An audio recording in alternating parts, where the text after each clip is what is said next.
Hello, welcome to another EagleSix Airsoft video. We're going to be testing this TM MK18.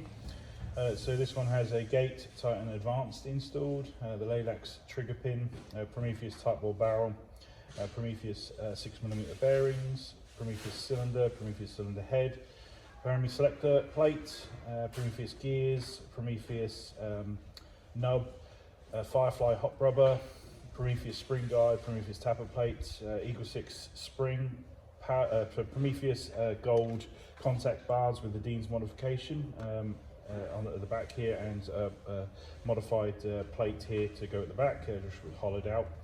There's a 1450 milliamp 7.4 LiPo in there with ease connection, and it's TM Cobalt Motor and Prometheus Air Nozzle. I'm pretty sure that covers everything that's on there.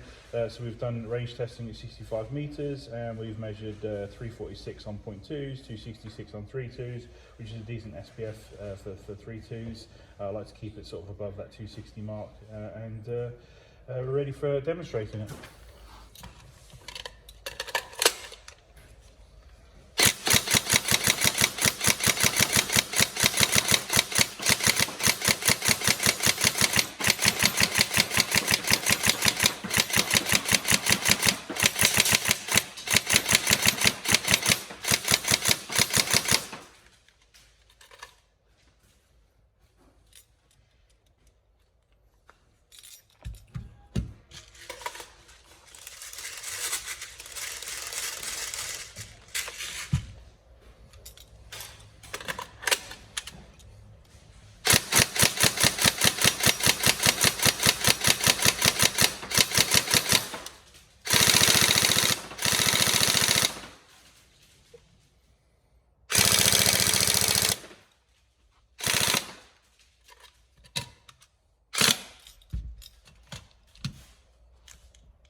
All tested and working, so we hope you enjoy. Any problems, let us know, but otherwise another completed build. Thank you.